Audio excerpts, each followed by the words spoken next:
You got into the safety business because you wanted to protect people, but somewhere along the way the job started controlling your time, your schedule, your priorities, even your income potential. What if the expertise you've built over the years in the field can give you something more? More freedom, more control, more ownership of your future. I'm Sheldon Primus, the author of 7 Steps to Starting a Profitable Safety Consulting Business and the host of the Safety Consultant Podcast, with more than 350 episodes helping safety professionals become consultants and grow their career.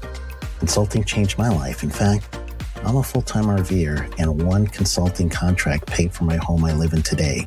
Now, I help safety professionals build their own consulting practice through bi-weekly coaching calls, accountability, and personal guidance. But this program isn't for everyone. Start with the Consultant Readiness Audit at sheldon.coach. What if everything we thought we knew about safety was just interference? From the host of the Rated R Safety Show and the founder of Safety FM comes the complete signal transmission trilogy, now available in one powerful edition. Safety, in my opinion, the book that started the conversation. Safety Mutation, where the boundaries of culture, systems, and belief begin to break. And now, Safety Transmission, the final piece of the signal. For the first time, all 3 books are together in one volume. The Signal Transmission Trilogy, Complete Edition. This isn't just about compliance. It's about consciousness. It's about decoding the way we think, lead, and live, inside and outside the system. Whether you've been following the signal since the beginning or you're just now tuning in, this is the version to own. Search Signal Trilogy on Amazon or visit safetyfm.com to get your copy now.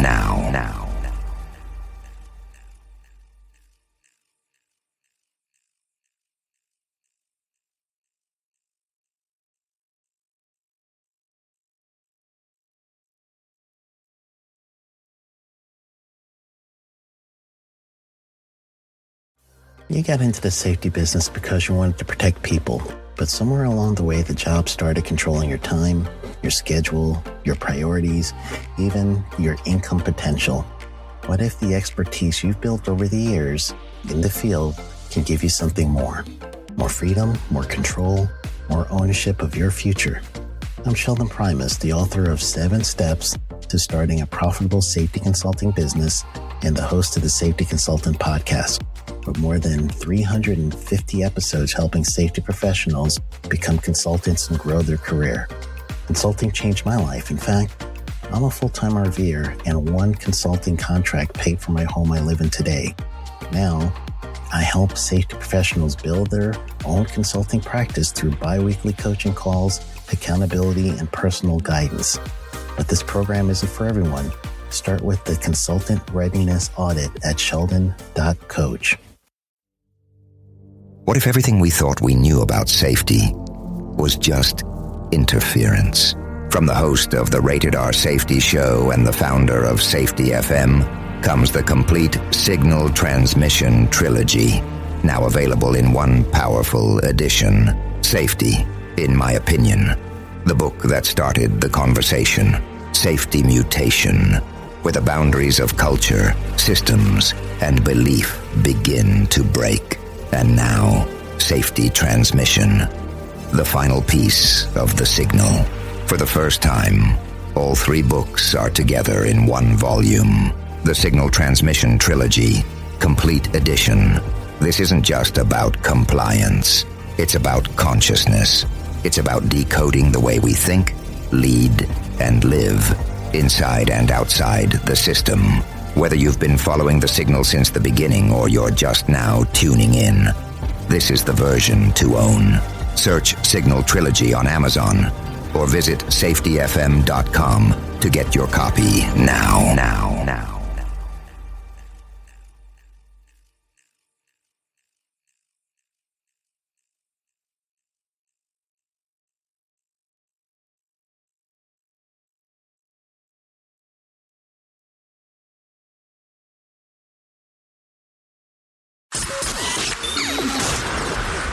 This show is brought to you by Safety FM. The Jay Allen Show is streaming now on safetyfm.live. Hello and welcome to another episode of The Jay Allen Show. Thank you for coming back to take a listen to what we have to offer. I hope you are doing okay in these unprecedented times. So please enjoy this journey today with the conversation that I have with James MacPherson from the Rebranding Safety Podcast. James describes himself as follows. He is a regular safety and health professional, but one who has a strange hobby. In his spare time, he hosts a health and safety well-being podcast and YouTube channel called Rebranding Safety. Born out of frustration of overcomplicated systems and safety gone mad, practices and perceptions, James took it upon himself to publish his opinions and conversations for you to listen to. The podcast has grown fast within the first year, providing in-depth discussions with many people of influence within the industry.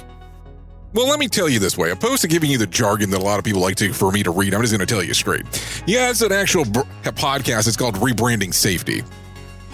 The podcast is good. You have to take a listen to it and take a listen to what he has going on.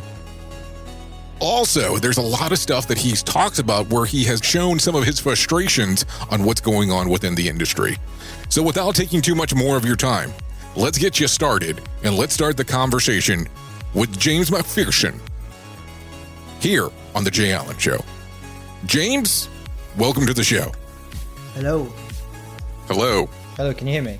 I can hear you. Can you hear me? I can. I could hear you the whole time. It was, I took me ages to find a settings thing, but I found it. It was just picking up the mic. It's kind of interesting on how it works because it's kind of like a faded gear on the corner. And if you don't know exactly to look for it, it's very confusing. That's exactly what just happened. I should have referenced that. I apologize. No, that's so okay. How are you? How are you? I'm okay, thank you. How about you?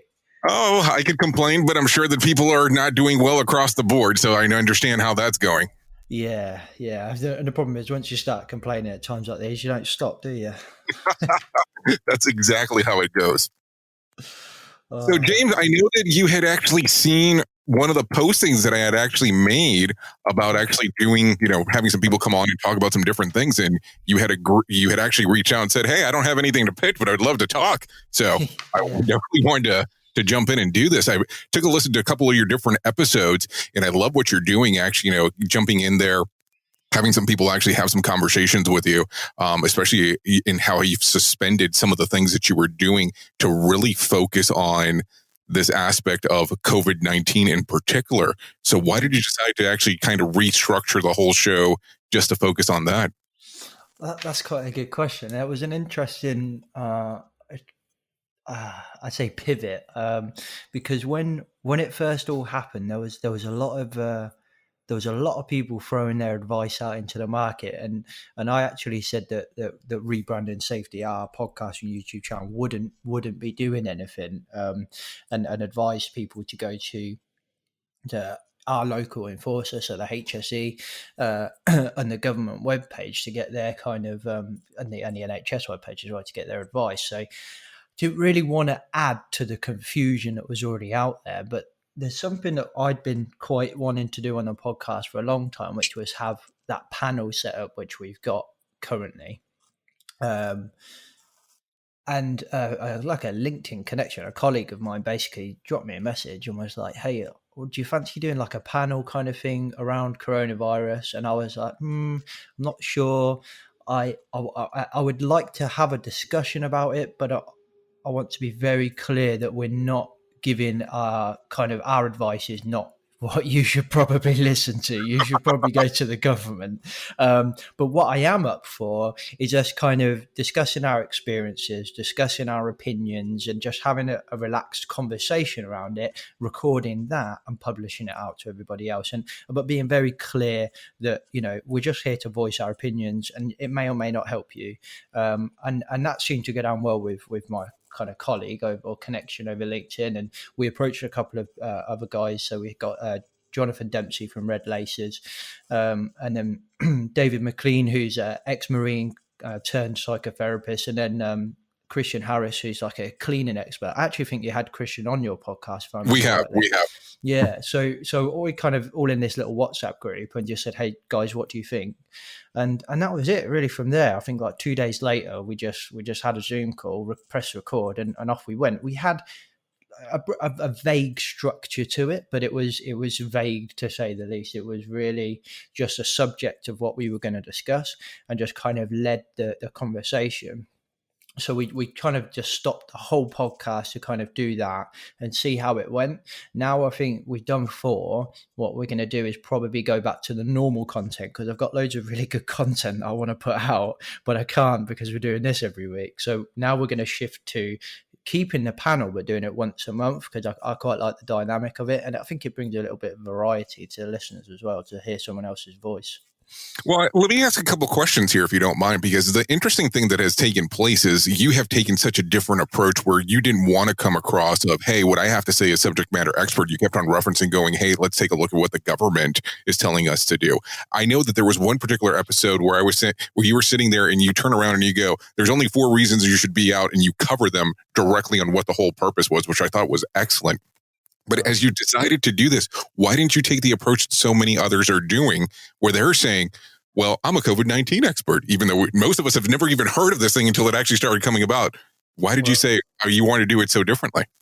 Well, for that exact reason, there was a lot of people saying that we are the experts. And I think one of the biggest message I try to put across on my podcast to kind of our audience is that it's quite a personal thing. I find my podcast, and I try to be as honest and authentic as I can be, and I think that's kind of our, I wouldn't say unique selling point, because I think everybody is like that, but that's our kind of key token, is that we're really honest. And I wanted to be honest and say, hey, I didn't see this coming the same as anybody else did. So other than general kind of risk management and business continuity, emergency plans, things that all safety professionals should know, there's not really much else that I can tell you that the government is already telling you. But then again, on the flip side of things, it was, for me, it's like in times like this where we're all in kind of panic mode. So this is essentially, when it started, is an emergency situation.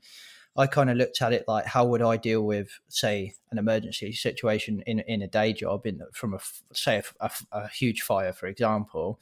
When you're kind of talking to the fire service and working with them, it's very clear that one person or one conduit of communication is very key. One source of information, whether that on the other side of that one conduit of communication, there are several incoming streams of information, which is inevitable. For the kind of the coalface of the people that are in essentially panic mode, they need that one consistent source of information, I thought. And I thought adding to the myriad of people adding their opinions was probably not a good thing at that time.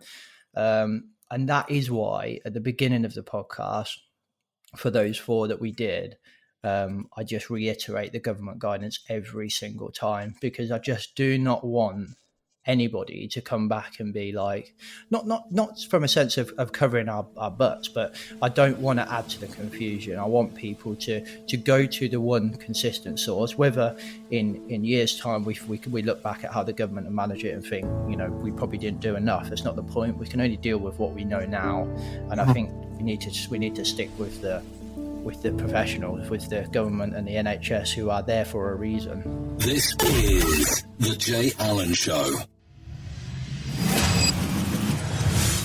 At Hop University, we cut the bullshit out of human and organizational performance training. We were born out of necessity. We hear it all the time. Human and organizational performance courses are expensive and hard to find. Safety classes put me to sleep. Help. So we did. We offer on-demand, high-quality online courses in human and organizational performance, safety, and leadership, all led by seasoned safety and HOP practitioners. No need to schedule time for that conference, no need to track down the latest guru, and no stuffy classroom required. Join us today at hopuniversity.org. That's HOP university.org.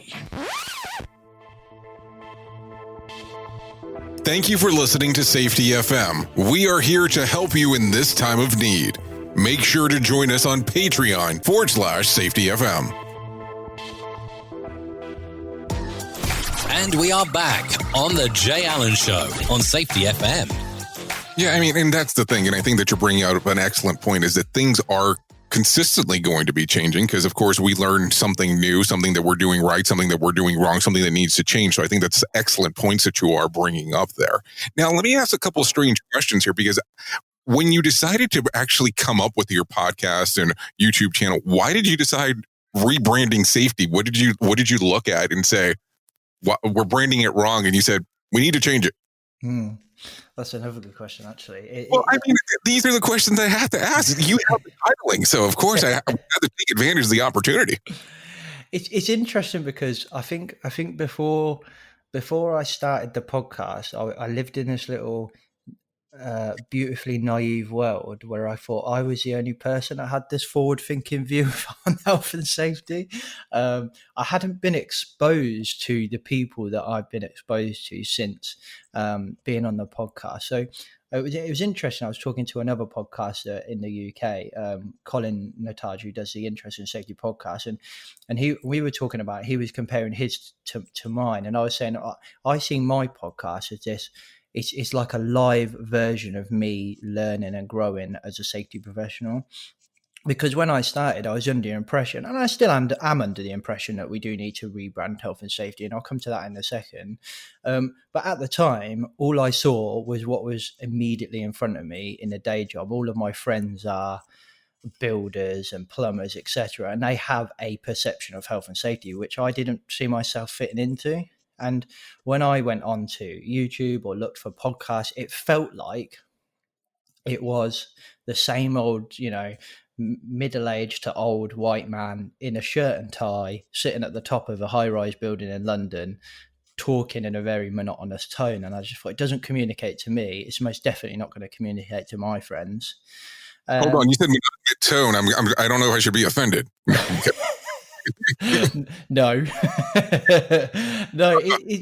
It's like, it's just kind of like, it just didn't feel relatable for me, and that was the thing. And it's interesting because in my early intros, and this is why this kind of whole thing's been a journey, because in my early intros I used to quite arrogantly say, I said it quite tongue-in-cheek, we're the best podcast for health and safety out there. And I remember the gentleman who runs, it's an Australian podcast, I can't remember the name. Anyway, health and safety podcast based in Australia, and he actually messaged me a bit like, I challenge you to say that you're the best. Actually, I think we're quite good. And I was like, look, it's tongue in cheek. But ever since I've started, I knew of Todd Conklin, for example, but I never knew of his podcast.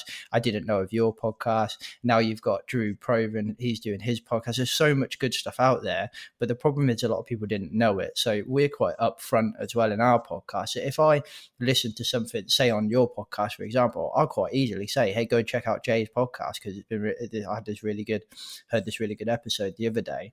But especially in the UK, we have a perception of health and safety that needs to change 100%. And I think that still stands. And that is why that's why in our videos and the video versions of our podcast as well, it's not formal. We do quite heavy focus on that and keeping it, wearing caps and little things like that to keep it really informal, relaxed. I'll be authentic in a way, from a point of view that I do struggle not to swear sometimes. So, that podcast is my platform. So the swearing comes out. And I think for me, that whole thing is it's just saying, hey, look, there's nothing wrong with the way we've done health and safety for the last 10 years. In a way, the people who have done it, they've got us to a point where we've stopped killing hundreds of people. We're only killing a few hundred, 140 something a year on average in the UK. It's a great job that we've done. But now we need something else for the next generations, and that was kind of the point. Was it just didn't feel like it fit my generation, but I don't see that to be offensive to anyone else. But granted, in the beginning I was quite naive and probably a little bit arrogant as well. Well, I think it's an interesting point, because here's the thing. When you go into this, and I know that sometimes people are a little bit hesitant about talking about it, is that you think you have something to offer to the general audience, because if not, you wouldn't be doing it. It's kind of the way that it goes. True. And there are people that are out there that they are saying that they are the best safety podcast. And that's great, because you need to at least live the dream that's the case. who knows? You could have the best one. I mean, and some people take offense to it and challenge others. The ones that upset me the most are the ones that say, I don't do this to be competitive. Yeah, you do. Everybody, to an extent, you are. And it's like a lot of people that I talk to, they go, well, the numbers don't matter because it's vanity metrics. Okay, so then why are you doing it? Why are you tracking it? Why are you looking at it? If it didn't matter, then why even put it out there is the way that I look at it most of the times, which is a terrible thing to say. But what I've noticed too is that there's a lot of good messaging that's out there, but not everybody knows where to dig. What I've noticed over the last few years in particular is there's so many new safety podcasts that come out, and it's good that there's new messaging coming out, but most people don't make it past episode 14. Yeah. What do I mean by that is that they stop recording because they don't realize how much work this is. Yeah. Because how big your group is, if you're doing it personally, you have to hunt the person down. You hunt the person down, you have to email them, verify that everything's going to be okay, schedule a time, do the production, produce it, social media. If you're doing YouTube, you have to add an extra channel on top of that. And there's so many other aspects that it's like, if you're not doing this for the purpose of getting the information out there or making money off of it or marketing something, it's going to be extremely difficult to commit so much time. And people think, oh, I'm just going to record and people are going to listen. And that's just not normally the case.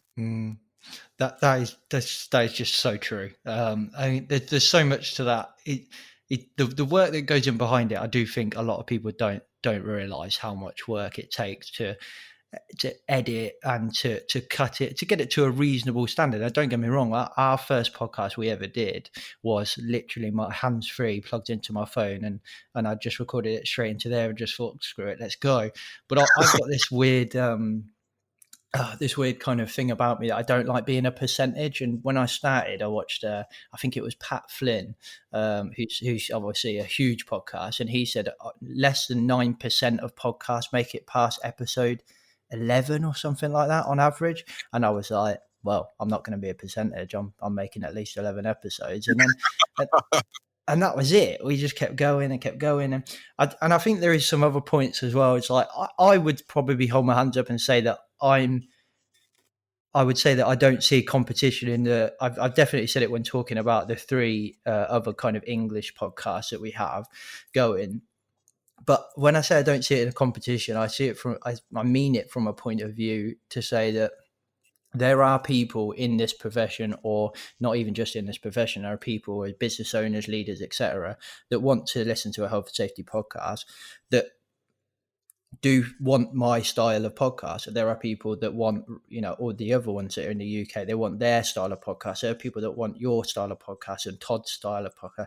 And the more there is, it's only a good thing. So I think there is competition 100%. And I'm not going to sit here and say, I don't look at the metrics of other people's podcasts and go, okay, what's that person doing that I'm not, but I also kind of caveat that by saying, there are people out there that want my style. They just haven't come across it yet, and vice versa. I agree with that. And I think that that's sometimes some of the confusing is that people don't realize that we're out there doing it, and I'm going to hit a certain target. You're going to hit a certain target. Other podcasts are going to hit different targets. So when I started trying to grab groups of people and putting them together and putting them on the Safety FM station, a lot of people were like, but you already have a podcast. Why would you want to bring my show onto your network? Well, not what I do everybody cares for.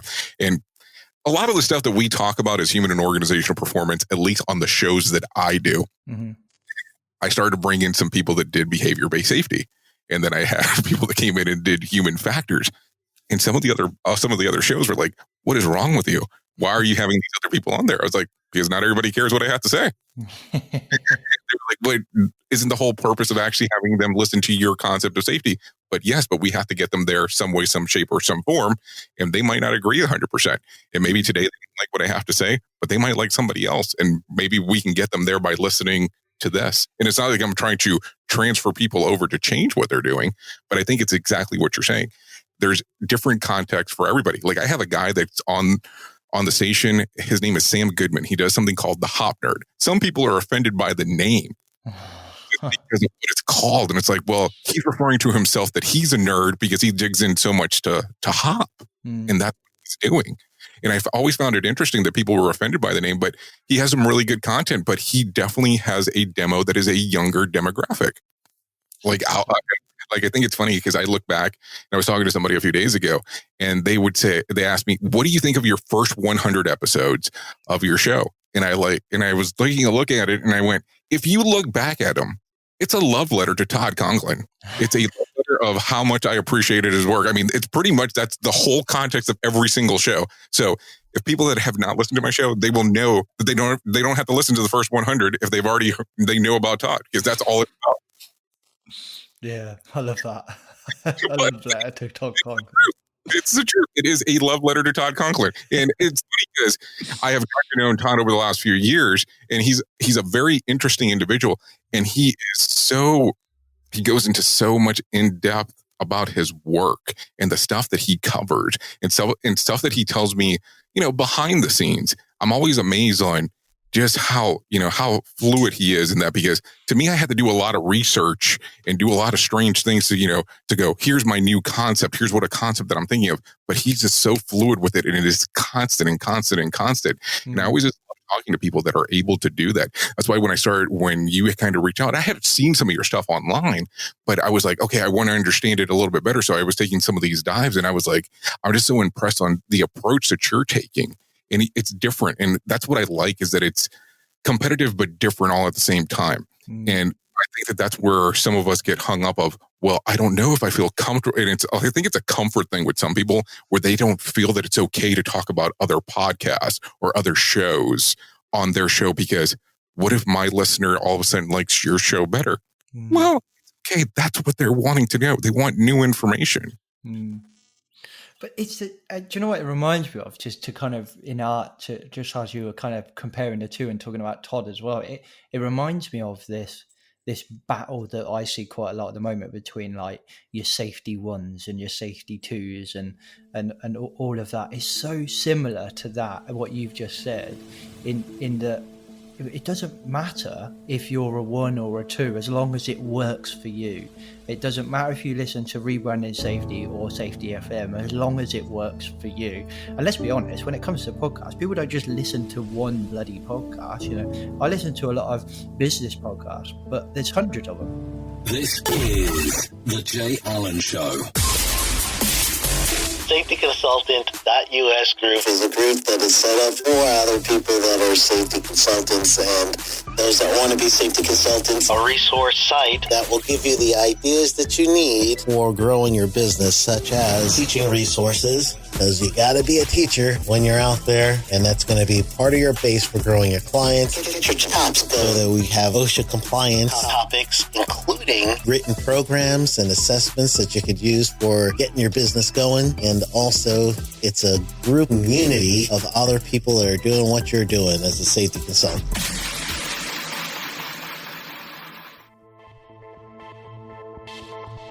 Thank you for listening to Safety FM. We are here to help you in this time of need. Make sure to join us on Patreon.com/Safety FM. And we are back on the Jay Allen Show on Safety FM. People believe that, though, that all of a sudden, if I listen to one, I might not listen to another, especially if it's related to the same subject. Like, I will tell you, the most popular podcast in the world that I can find ranking-wise, regardless of what I look at, is Joe Rogan. Mm. When you take a look at Joe Rogan, he's a good comedian, but would you think that he would have the number one podcast? Absolutely not. And nothing's wrong with this podcast, especially his podcast lasts anywhere between 2 to 3 hours. Yeah. But that's the one that, is the measuring stick that people go to. But you look at it and go, well, I'm sure that the people who listen to Joe Rogan also listen to some other things that are out there. Mm. But that's just kind of the way that it goes. And I get the funny part is that when I speak to people that do podcasts as well, I get very hung up on the whole podcasting thing, because I think it's interesting on how everyone approaches it a little bit differently. And some people look at it and go, I have to have the word safety in my podcast for people to know that it is a safety podcast.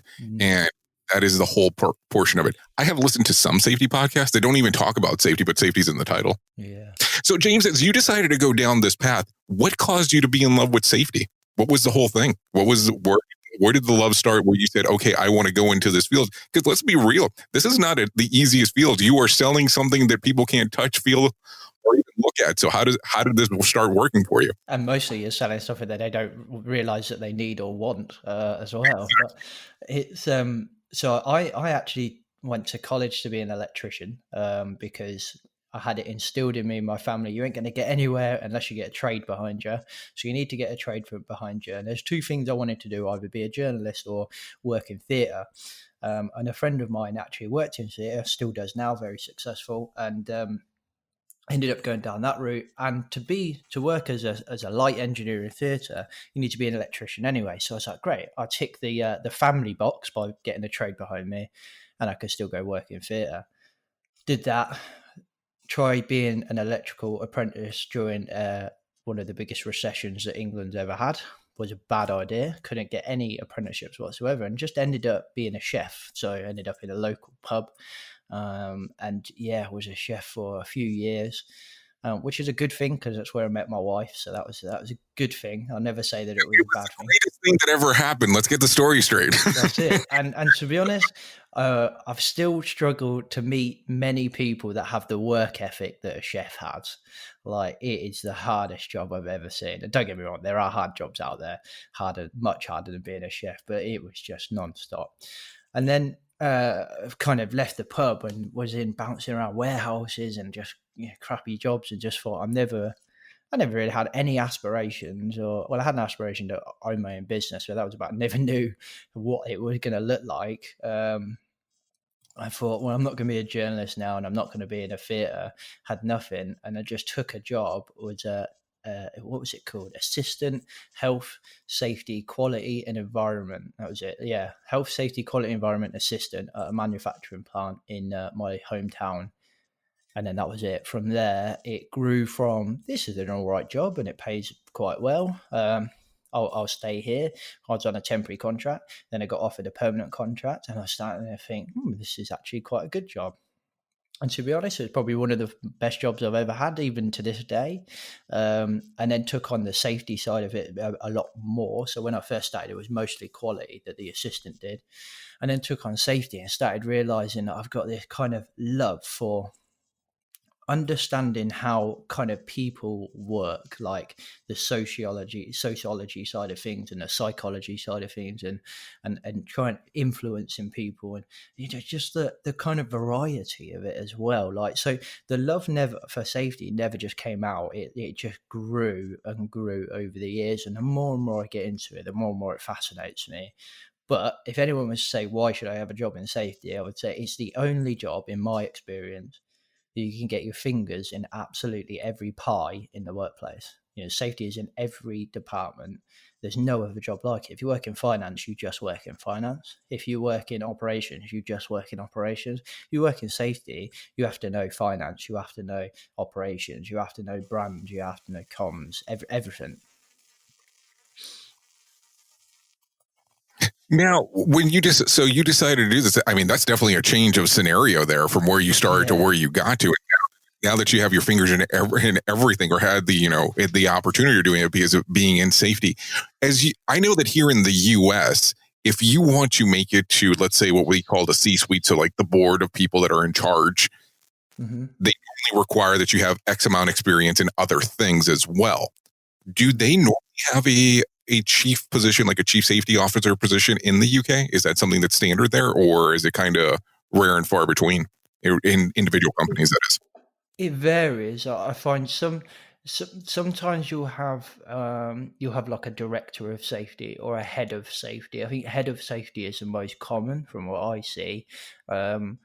I've seen the odd director of safety, but what seems to be increasingly common in the UK is having a head of safety that reports into normally like a director of operations or something like that, which I've got my own kind of qualms about. I think that potentially creates a conflict of interest, but that aside.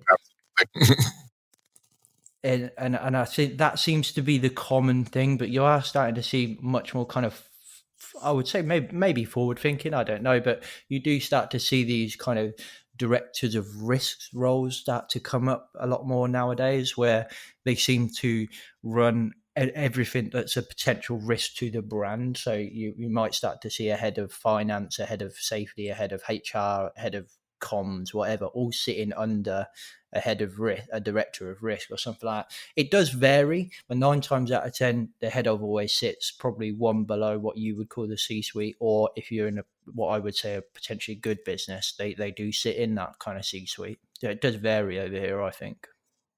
Got it. So what are you planning on doing next with Rebranding Safety? What's the plan for the future? At the moment, a Rebranded Safety will carry on just chipping away at what we're doing. I think the podcast for me will carry on being what it is, a weekly episode, and the YouTube channel will continue as well. I think we've got some offers to kind of come up and start monetizing it. We've got a couple of people that are eager to sponsor, one of which we definitely go forward with. We've had him on the podcast a few times. But from there, I mean, it's interesting because for me, it was like I would love my own business. So let's not beat around the bush. I would love Rebranded Safety to become a business, and we registered a business name behind it. And if you hear the intro, it says brought to you by Risk Fluent, which essentially is our registered business name. But it's not a business at the moment. It's not an operational business.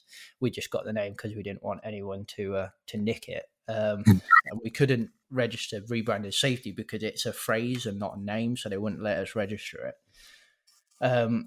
So obviously I would love it to be a business, but I don't want it to be a consultancy. Like, I don't want to be your everyday consultant just going out doing fire risk assessments for fire risk. Not that there's anything wrong with that. But that's never what we kind of wanted to be. And it was interesting. We weren't really sure what we wanted it to be.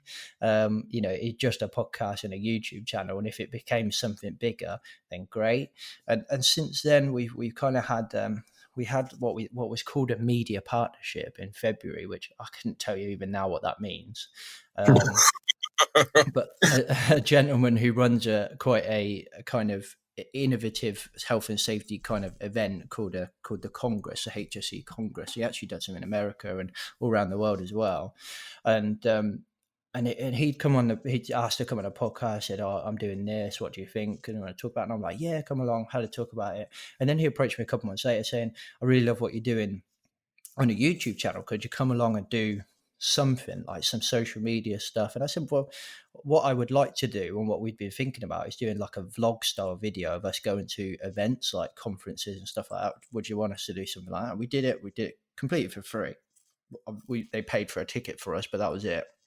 And we went and did it, and the amount of people that have come and said, like, that's amazing, you should do that, you should be like a comms safety business. And I'm like, what even is that? So in answer to your question, we don't really know what it's going to grow into.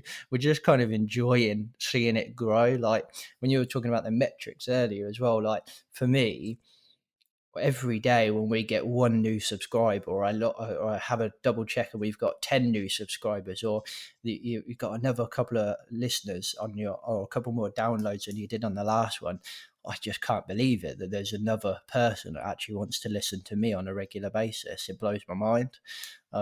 So I think at the moment, yes, we'd like it to become something. I'd love to own my own business, and I'd love to. It's got to be something about how we communicate safety. Like that's a point of Rebranding Safety. It's like a lot of the safety professionals that I refer to as the kind of old school boys, with clipboards that need to be rebranded. It's not that they're bad at their job. It's just how we've communicated safety over the years has been the problem. So we've created a perception. So for me, if we could grow something that helps us change the perception of safety, which ultimately, hopefully will stop us killing 140 people on average a year, then great. What does that physically look like? I really don't have the answer to that question. So let me ask another question that just came to mind. When you started going down the path with you starting to do safety, whose work were you looking at? Like when you decided to go down, not with Rebranding Safety per se, but when you started your career, I know that you started to get into safety based on how your career worked out, but what did you decide to do? Did you look into anybody else's work, or did you just go based on what the company was showing you at the time? Sure. So originally it was based on what the company was showing me at the time. So my first job was heavily dictated by our kind of ISO accreditations that we had. So I lived in British standards and things like that. And that's where I did most of my work from our internal standards. And then as I kind of progressed through my roles, I started looking at a lot of work by Andrew Sharman, and Dame Judith Hackett probably dominated a lot of my time early on. And then it was interesting, we had Andrew Sharman come on the podcast, and I would say that it probably wasn't my favorite podcast. It felt a bit too rigid for me. And then from there, I'd already started looking into people like Sydney and Todd and all the other podcasts that are out there, and Eric as well. I was starting to see all this other stuff, and then approached Ron Gant from America and got him to come on our podcast. And then literally within the space of maybe like the year of we started the podcast, my eyes probably just before that, but my eyes just opened to everyone else in the world. But full on in the beginning, it was what was in front of me, which was HSE guidance, which, to be honest, I still vouch for most of our UK HSE guidance. I think it's very reasonable, and I quite like the way that Dame Judith Hackett looks at a lot of the work she does. And I do genuinely think that there was never anything wrong with the law in the first place. So a lot of the work that I did in the beginning was very much based around the guidance in front of us, British standards and stuff like that, which British standards can get a bit heavy at times. And then Andrew Sharman was probably the first person that kind of opened my eyes a little bit. And then from there, my eyes were open to the rest of the world. It's like when you buy a book, and then at the back of the book, you got that list of, if you like this book, you might like all these other books. And that just ruins your life from there onwards, because you're just forever reading books. Very true. Very true. So now, if our listeners want to know more about you, where can they find more information? I have a good idea where they're going to go, but where would they find more information? Sure. So the easiest thing is to Google Rebranding Safety Podcast. So our obvious two platforms are YouTube, and then pretty much any platform that does a podcast, we're on. So you can go on Spotify, you can go on iTunes, Google Podcasts, I think they're called now, all the kind of the weird ones hiding in the background. We use Anchor to put our podcast out, so our profile is an Anchor page. You can go on there, and that can link you out to the others. But to be honest, the easy way is to just Google Rebranding Safety Podcast, or go on YouTube and just put Rebranding Safety, and everything you need is there. And the other easiest way is to come on LinkedIn and just search for me, James MacPherson, and I'm happy to chat to absolutely anyone. Well, James, I really do appreciate you coming on to the show today. I really do appreciate the time, and really did enjoy the conversation. No, it's good. Thank you for having me on. It was nice being interviewed for once instead of being an interviewer. This brings another episode of the Jay Allen Show to an end. To find out what we have going on at Safety FM, don't hesitate to come to our website, safetyfm.com, or you can also come to safetyfm.tv. Sometimes people get confused on what we have going on. Don't worry, we are a radio station that has some of the best safety content in the world available. We'll be back with another episode of The Jay Allen Show before too long. Goodbye for now. Want more of The Jay Allen Show? Go to safetyfm.com. The views and opinions expressed on this podcast are those of the host and its guest and do not necessarily reflect the official policy or position of the company. Examples of analysis discussed within this podcast are only examples. They should not be utilized in the real world as the only solution available, as they are based only on very limited and dated open source information. Assumptions made within this analysis are not reflective of the position of the company. No part of this podcast may be reproduced, stored in a retrieval system, or transmitted in any form or by any means, mechanical, electronic, recording, or otherwise, without prior written permission of the creator of the podcast, Jay Allen.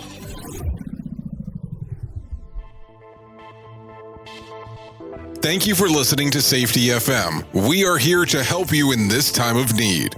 Make sure to join us on Patreon/Safety FM.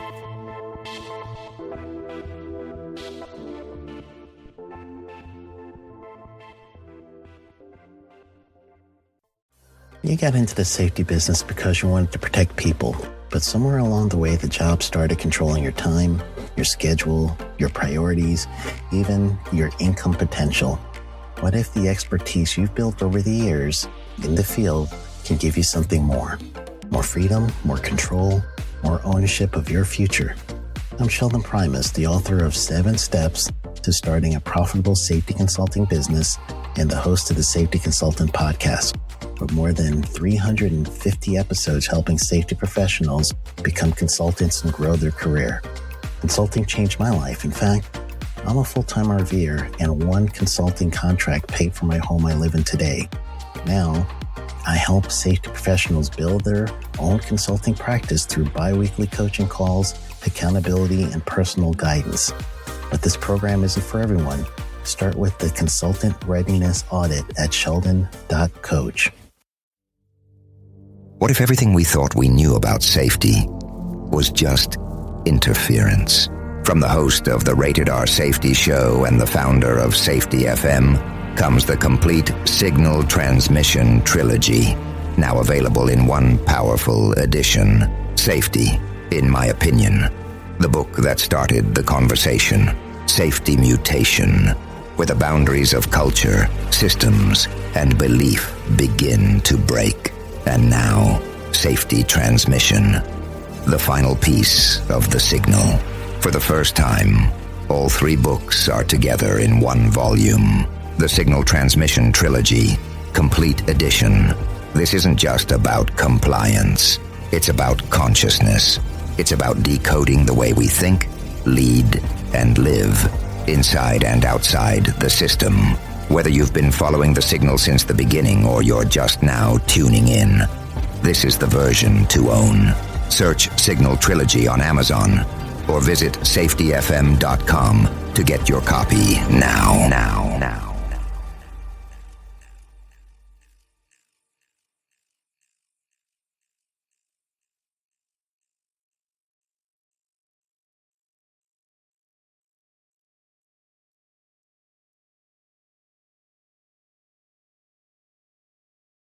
You got into the safety business because you wanted to protect people, but somewhere along the way, the job started controlling your time, your schedule, your priorities, even your income potential. What if the expertise you've built over the years in the field can give you something more?